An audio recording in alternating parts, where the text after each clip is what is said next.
Greetings, viewers all around the globe.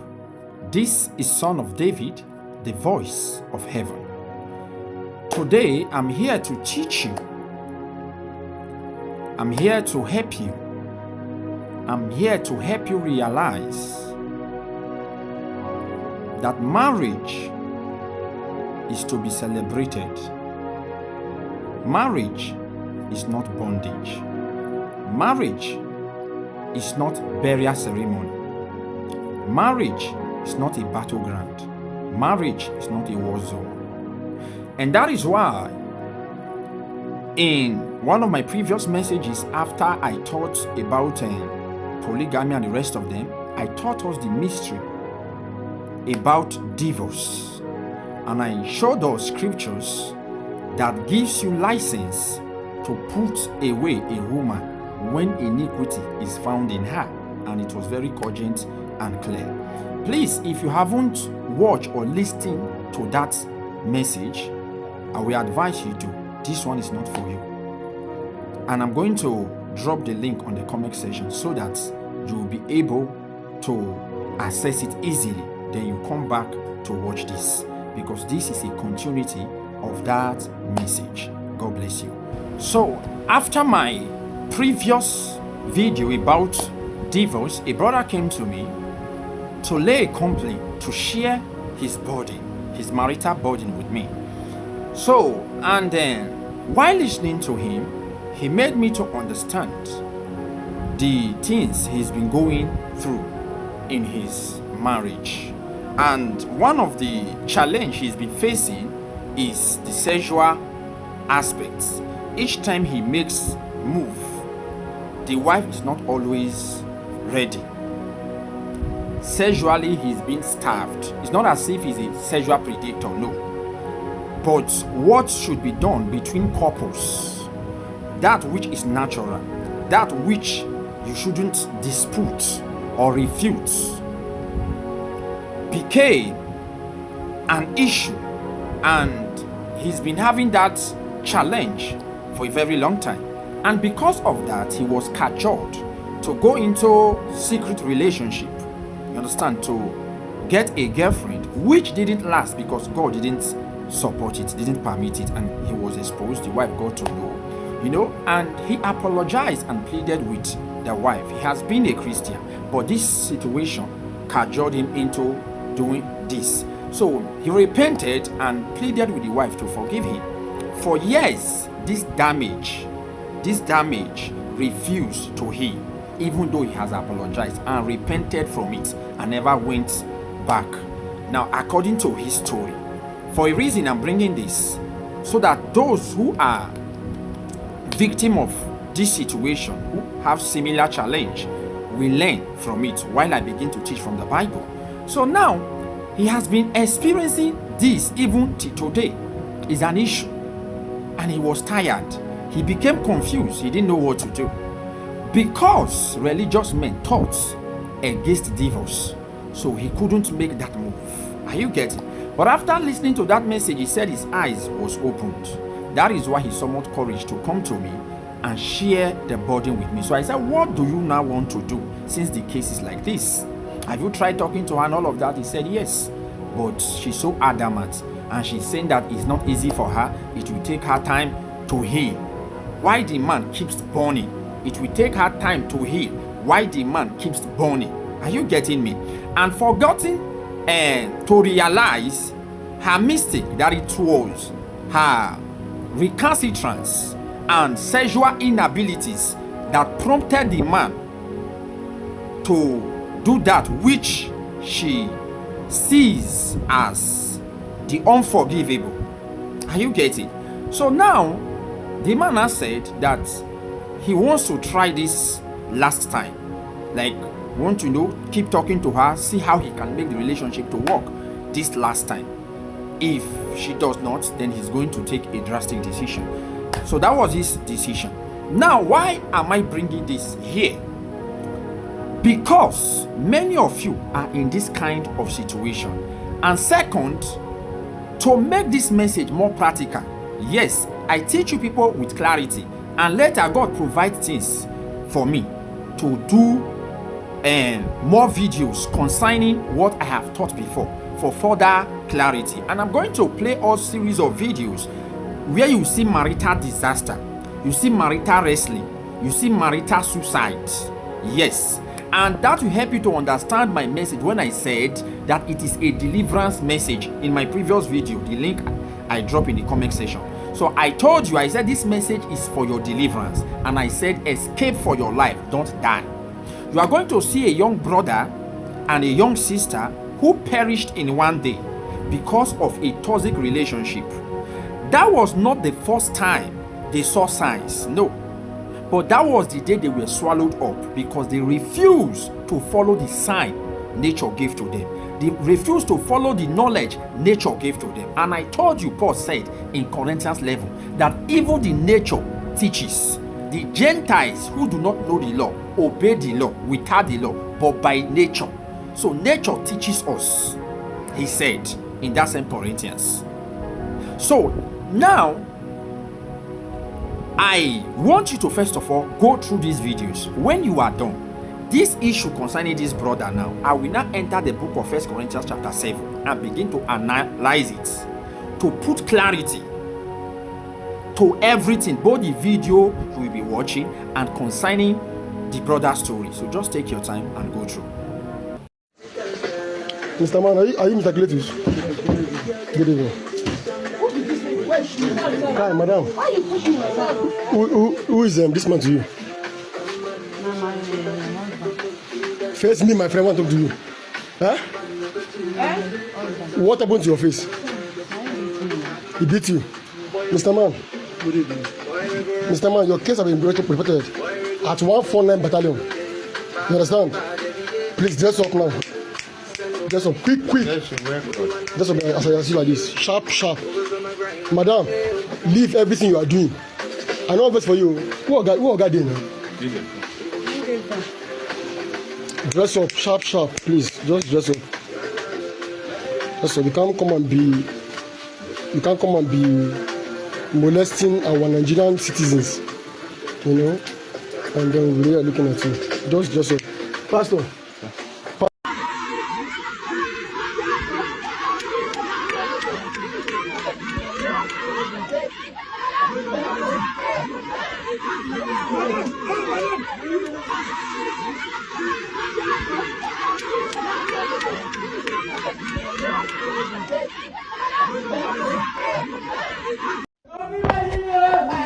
Bro.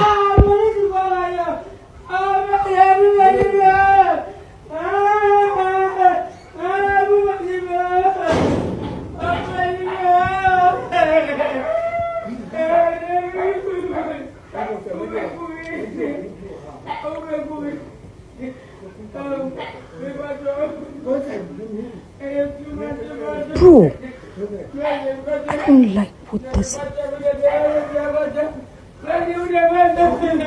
Recording.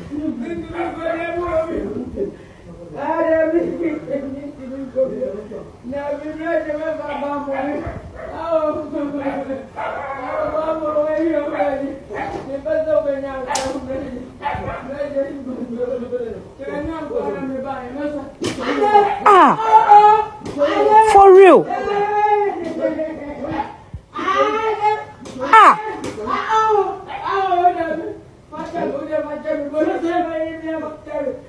Charlie, this man has to be arrested for real. Every day.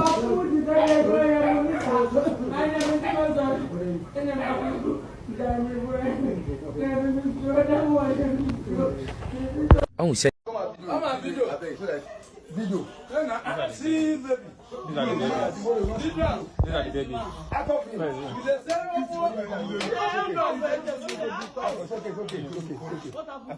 These are the babies. He beat you. Video, whether the man don't beat her inside. Your brother beat you inside. You don't beat her. They don't touch you anything. They get panic attack. They get panic attack. Your brother beat you inside.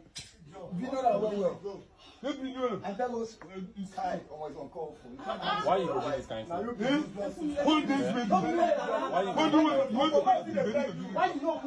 This this one kind of is where you go do this. Where you go do this baby? Where is the mother?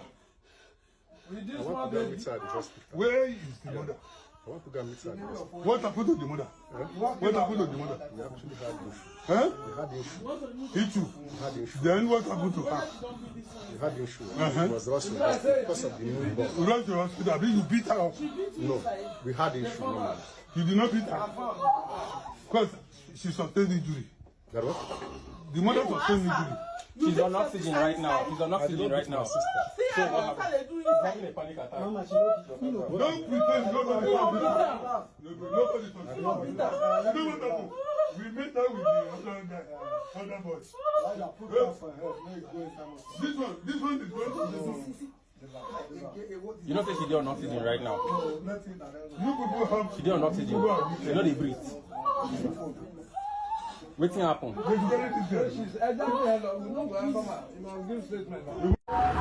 When they go say, "Me na dey careful with girls wey dey jealous," na no dey hear. See am now. The girl open the guy phone, now he see message from another girl. Now he like, who send you this message? Who be this girl? Now the thing cause fight for the house. Now the girl carry knife, cut the guy for neck. So carry knife, cut am from back for kitchen. As in cut am now. Now the guy say, "Oh, instead of ma die, only me. Better you two, you go follow die." Now the guy carry knife, choke the girl too for neck, kill the girl. So now, who go blame? To all those girls wey dey jealous, see the result here. Patient na no go gree get. Who are you? Who are you talking to? Who are you? Who is this? See am now. This is the result. May God have mercy. For now the relationship, now they dey careful. We wey know the relationship now, at least we get rest. May God help us. Now that you are back from that video, now you can see the marital disaster. You can see the satanic discombobulation, savaging the victims, where a woman can do the unbearable to a man, and it will now resort to the inexplicable. Yes. And then you see where men begin to maltreat and manhandle women. You saw the video where a lady had to kneel down and the husband was beating her as if he is a schoolmaster disciplining the students. Are you saying that? So women are suffering, men are suffering. That is why I told us in my message that when you see that someone does not possess Jesus anymore, he doesn't have Christ anymore, that marriage is dead. When a man becomes a beast or a woman becomes a beast, the marriage is dead. The Paul that told you not to depart as a woman from your husband and said you should not put away your husband, the same Paul gave other principles which many people don't keep, that result to this kind of disasters.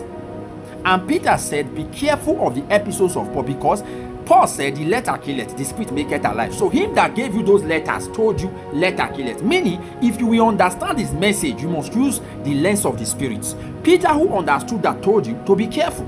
So when your pastor speaks scriptures and tell you, except a man dies, you cannot live and marry again, it is because they are men of letter. That kind of man that can stab a lady has died. That kind of man that can beat a lady and begin to school her as if she's a student or his first daughter, such a person has died. That kind of lady that can harass the husband and abuse the husband has died. That kind of lady that won't allow the husband touch her has died. When there is no affection anymore, no emotion, no love, no bond, she has died. She can be in that marriage bodily, but in spirit she's absent. Within her, she's gone. She's no longer there. She might be there because of the children. So that is not marriage. That is bondage. That is cage. Are you getting me? And that cannot reveal or define Christ and the church. No, it can only define Christ and the harlots. That is why when Israel became harlots, God commanded Hosea to go and marry a harlot in order to reveal his situation, his circumstances, his status with Israel, that they played the harlots, and he washed them from their sins, and he brought them to himself, and they became his bride, but they went back to harlotry. Are you seeing that? So that is what that marriage is revealing. And I told us that many of you will go to hell through your marriage. Your marriage will be the path to hell. Now, if you look at that brother, now a man who is a born-again Christian from a very tender age, a young age, according to his reports to me. Now, because of his marriage, he was not compared. Do you know when you are still a virgin, it's different from when you have already had carnal knowledge? Are you getting me now? You now know a woman. It's two different things. You must know that no matter how spiritual you are, they are two different things. So this is a man who has already tested sex with the wife, and all of a sudden you started starving him. So such a thing now pushed him into secret relationship. Imagine he died in that relationship. Where will he end? Hell. Will he go to God and say, oh, it is because of my wife? Adam said it is because of Eve. That did not remove the judgments. He left the Garden of Eden. What am I saying? My people perish because of what? Lack of knowledge. He didn't say sinners. He didn't say the devil's people. So in this kingdom, if the devil must not outsmart you and oppress you, you must be a man or a woman with divine knowledge. And that knowledge must be subtle. That is why Jesus said, be wise as the serpents and harmless as the dove. So you can be gentle, you can be lovely, you can be respectful. But that does not mean that you should be stupid and void of understanding. That does not mean that you should be empty in the inside. He said the wise forsake and hide themselves, but the foolish, the simple, those that are empty in the hearts, he said they pass on and they are punished. When a wise man sees a sign, he knows the right thing to do that moment to save his soul. Jesus said, if your eyes offend you, pluck it away. Your eyes can be your wife, your eyes can be your husband. What did God say to Ezekiel when he wanted to remove the wife? He said, son of man, I am going to kill the apple of your eyes. He didn't say your wife. So when Jesus said your eyes, it could be your wife, because if you read downward, after he said remove your eyes if it offends you, remove your hand if it offends you, for it is better for you to go to heaven with half than to go to hell with the whole.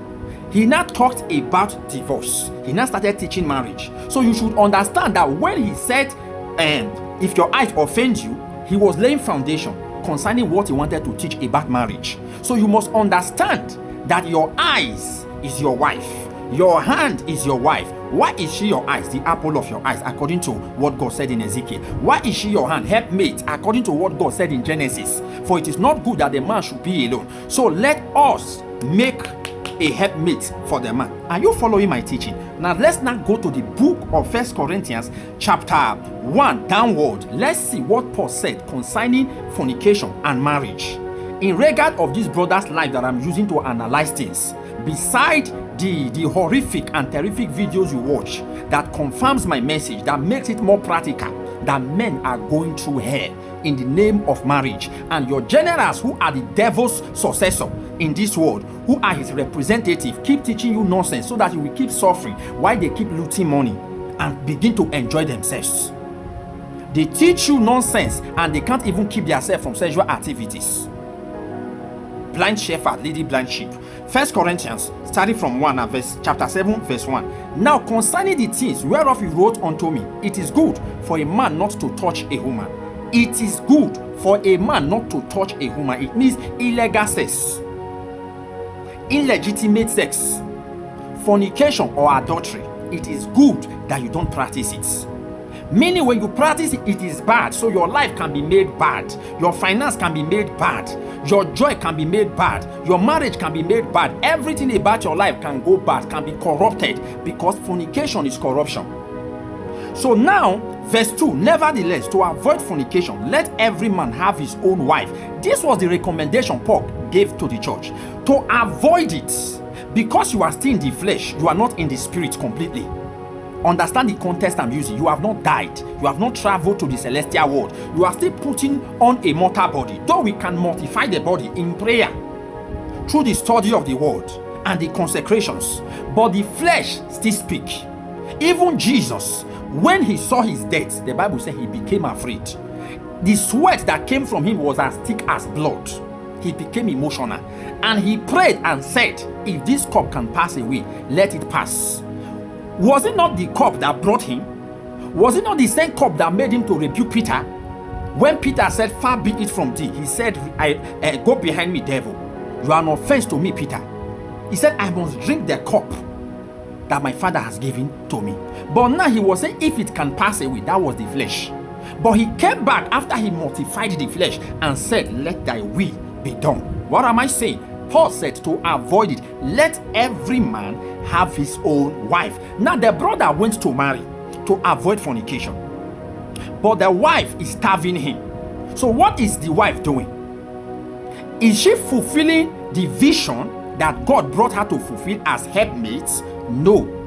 Is she still the apple of his eyes? No, because the man should see through you and not be brought into bondage and pain.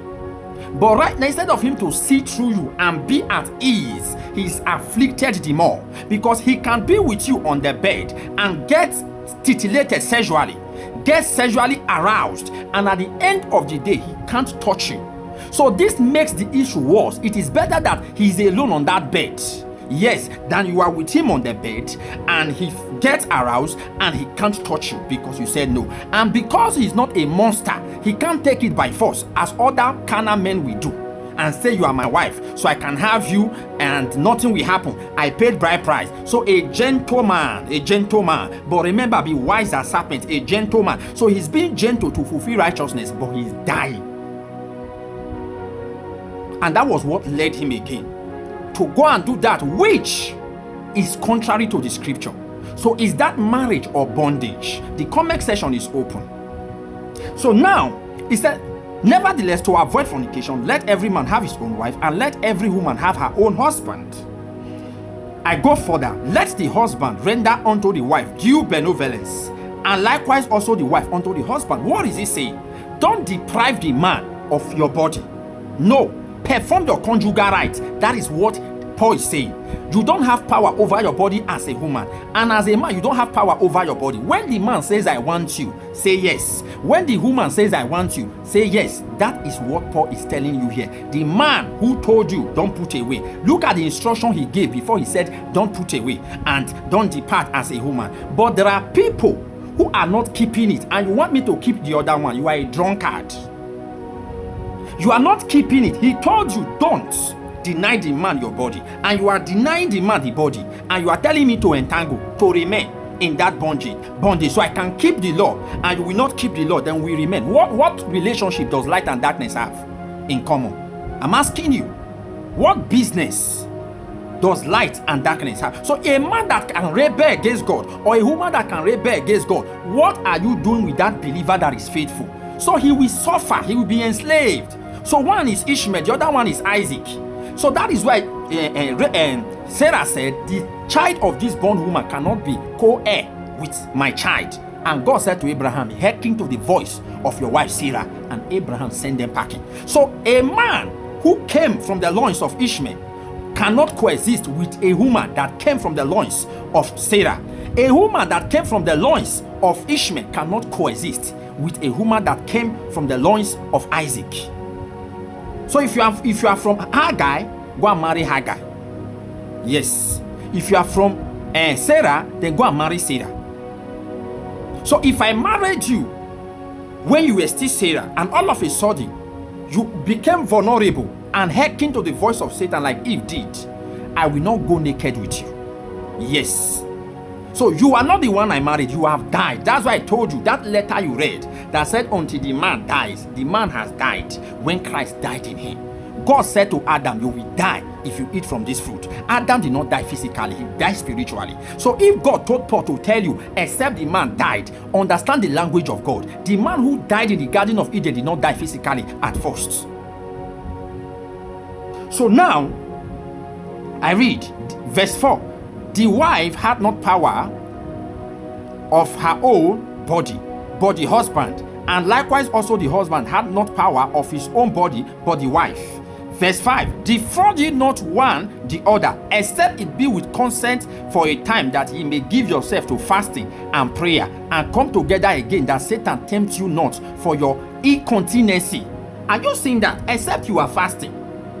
So if you are not fasting and praying, return back, so that Satan, so that brother is in bondage. That brother is in a wrestling match with Satan in his own marriage. No breathing space. So such a person can go to hell from that marriage if care is not taken. Because even Jesus said That fornication is not only when you commit fornication with a woman physically. When you lust in your heart, you have committed fornication already. That is why Job said, I made a covenant with my eyes, never to look upon a maid. Because he knows that which Jesus said is true. What did Jesus say? He said the eyes is the light of the body. When the eyes is dim, is dark, then the whole body will be brought to darkness. So when you look at a woman lustfully, you enter darkness naturally. So when your heart begin to think of lustful things, you are a fornicator in the spirit, because God is spirit. And that is why he said those that must worship him in spirit and truth, not in religion and reckless laws that are handled in wickedness. So such a brother can see a woman and in his heart, but he says, I can't do it. I can't do it physically. What is his fear? First, I don't want to offend God. Second, I don't want this thing that made my wife to be so angry that she refused to forgive me to happen again. So that man is now living in bondage because fear has entered. The Bible said we have not received the spirit of bondage again to fear. So when you see fear, it's attributed to bondage. It's a sign that there is bondage. Verse 6. But I speak this by permission and not of commandment. For I would that all men were even as myself. But every man had his proper gift of God, one after this man and another after that. So because of the kind of rubbish he has seen, the kind of distraction that can come from marriage, the kind of limitations that can come, and the kind of destruction that can come, he said he wished that every man was like him. He wished that every man was like him. But he's saying this by permission. It's not as if God is the one that told him. He's saying it permissively. So this one is not a commandment from God. Get it? So now, I said therefore to the unmarried and widows, it is good for them if they abide even as I. Because he knows Satan can take advantage of marriage and finish your ministry, finish your career, and stop you from making heaven. It's a game that you must master. It's not for children. When I say children, I'm not talking about physical age. I'm talking about children when it comes to hearts, when it comes to understanding.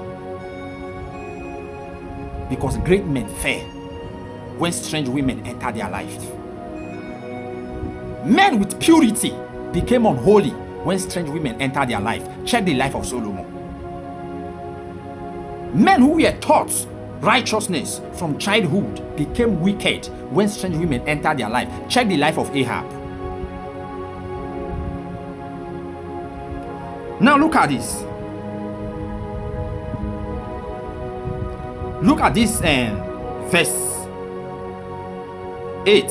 I said therefore to the unmarried and widows, it is good for them if they abide even as I. Then verse 9. But if they cannot contain, let them marry, for it is better to marry than to burn. It is better to marry than to burn. So if that brother is still burning, even though there is a woman with him who claims to be his wife, he's still burning. He's not married. I just gave you a revelation. He's not married. That marriage ended long ago. The day of forgiveness took over her heart. That marriage ended long ago. The day of forgiveness terminated the kind part of her, destroyed the love in her. We don't marry flesh, we marry spirits. If the woman cannot look at you again with love, she doesn't feel anything. She's dead. What relationship does the living and the dead? Didn't you see the man that left people and was sleeping on top of grave, tomb, and mountain? He couldn't coexist with mortals. So that man was already dead. He was so possessed that he lost his life. So there are women that are so possessed, they have lost their life. There are men that are so possessed, they have lost their life. Don't wait for physical death before you pack.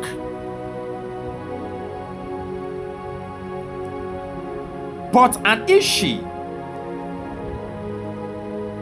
and unto the married, verse 10 now, and unto the married I command, yet not I, but the Lord. Let not the wife depart from her husband. Let not the wife depart from her husband. Now, religious men, we handle this only physically. When a woman is tired, okay, maybe when there is no money in the house anymore, you can't suffer with the man, then you walk away. It's not right to do. Is it true? Yes. Is that the end? No. Let's go further and see the spiritual version. The Bible said in Jeremiah, as a woman treacherously departs from her husband, so has Israel departed from the Lord. Meaning, a woman can be with you and she's not with you. So when he said, let not the woman depart from her husband, it includes what I just explained. When a woman is bodily with you, but in spirit she's not with you, in her heart she's not with you, on the bed she's not with you, when it comes to cooperation she's not with you, everything that has to do with planning together, she's not with you, she's just there. Don't make a bed with a ghost. She has departed from you treacherously. So if a woman has left you in that manner, are you to remain with her? No. No. Let me even tell you this. Any woman that denies her husband her body is an adulterer. Demons will sleep with that woman. Mark it. Because the devil that you obeyed his voice will come for you in the night. That spirit of unforgiveness that you obeyed is now your master, is now your husband. What is the word husband? Master, Lord. The word husband is a marital language for the word husband and Lord. Check your dictionary. That is why Sarah was not saying honey, baby, sweetie. No, what Sarah called Abraham was Lord, because she understood that husband means Lord or master. And Jesus and Paul taught us that the man, the voice you obey, is your master. When Paul was teaching you the mystery of the flesh and the spirit, he said the one you obey is your master. If your husband say, honey, come, let's make out, you say no, then the devil that told you to say no that you obeyed is your master. So you are committing fornication with that devil. You are an adulterer. So on that ground, he can put you away. I didn't come here to teach rubbish. Your pastors put you people in bondage. That is why you are suffering. And Jesus said they pay so much for that which is nothing. You go there and spend billions on liars. When they are having their political and worldly pleasure, and you are suffering because they know heaven is not their home. So they bring you to slavery to enrich themselves and enjoy themselves. Jesus said the Pharisees, they give much law, but they don't touch any. The same pastors who taught you, don't commit adultery, but today you see videos of them committing adultery. They are the Pharisees. They give you much law to keep, but they don't touch any at all. In another chapter, Jesus said, they leave the weightier matter of the law and they start emphasizing on things that are not weightier. There are issues savaging Christians. There are issues savaging Nigerians. They can't touch those things. No, they start touching things that has to do with money. When you see Jesus teaching in that place, he was talking about tithes. They emphasize on tithes and offering. But they leave judgments. They leave justice. They leave righteousness. They leave the vindication of the poor and the widow. Meaning God does not love bondage. God has never loved bondage at any time. So he said the cry of the children of Israel came up to me. Many men are crying. Many women are crying. That is why he sent me to speak. And unto the married I command, yet not I, but the Lord, let not the wife depart from her husband. But, and if she depart, let her remain unmarried, or be reconciled to her husband. And let not the husband put away his wife. That is when the wife is without fault. Yes, because the word of God cannot contradict the word of God. It will only be so to you when you hold letter. When you saw Jesus teaching in Matthew 19 and Mark 5, you saw how he said, except the cause of fornication. And I told you fornication in bracket means iniquity. Because a married person cannot commit fornication. What a married person commits is adultery. So when he said fornication, it means that iniquity. That's the language of God. The language of the Spirit. Yes. And that is why in Deuteronomy, I showed us where he said, if any uncleanness is found in a woman, you find her irritating, you find uncleanness in her, she does no longer find favor in your sight, and you decide to put her away with a bill of divorcement. And in Isaiah 55, he said, where is the bill of your mother's divorcement, who I have put away? He said, is it not her iniquity? So meaning the bill of divorcement is iniquity. So when Jesus said fornication, it means iniquity. So when Paul said don't put away, it means when there is no iniquity, if you do it, God will fight you for it. You didn't do it on a legal ground. You lusted after another woman, so you want to shift her and bring the woman. So understand the Bible. when you read it. So now verse 13. Sorry, verse 12. But to the rest, before I read that 12, let me read 11 again. But and if she depart, let her remain unmarried or be reconciled to her husband, and let not the husband put away his wife. Then 12, but to the rest speak I, not the Lord. If any brother had a wife that believeth not, and she pleaseth to dwell with him, let him not put her away. And the woman which had an husband that believeth not, and if he please to dwell with her, let her not leave him. He didn't say God though, he said himself, him that is Paul. So, now, to you, who has a wife, she's not a believer, especially in this generation that is wicked, that is hard-hardened. Remember what Jesus said. Moses gave them those laws because of the hardness of men's heart. Meaning a generation can provoke a law. There are laws that are not meant for a certain generation. But when a generation rises with a chronic mind, with a callous heart, those laws will be provoked, will be initiated. So, now imagine this kind of wicked generation where demons possess people anyhow. A generation that Jesus prophesied and said, in the later days, many shall be lovers of their own self. The love of many shall wax cold. They shall love money. Now, in that kind of generation, you want to carry this one and apply it. An unbeliever, I'm a believer. It can be possible in the life of some people, but in the life of some people, it is never possible. Why do I say so? There are some unbelievers that will change by the appearing of a believer in his or her life. Yes. But there are people that will never change. I have seen a kind that God told me that this kind cannot serve God. One time I was, trying to encourage the brother to keep coming to church, I keep advising him. One day God told me, he said, this kind cannot serve God. I rested that day. I stopped disturbing him.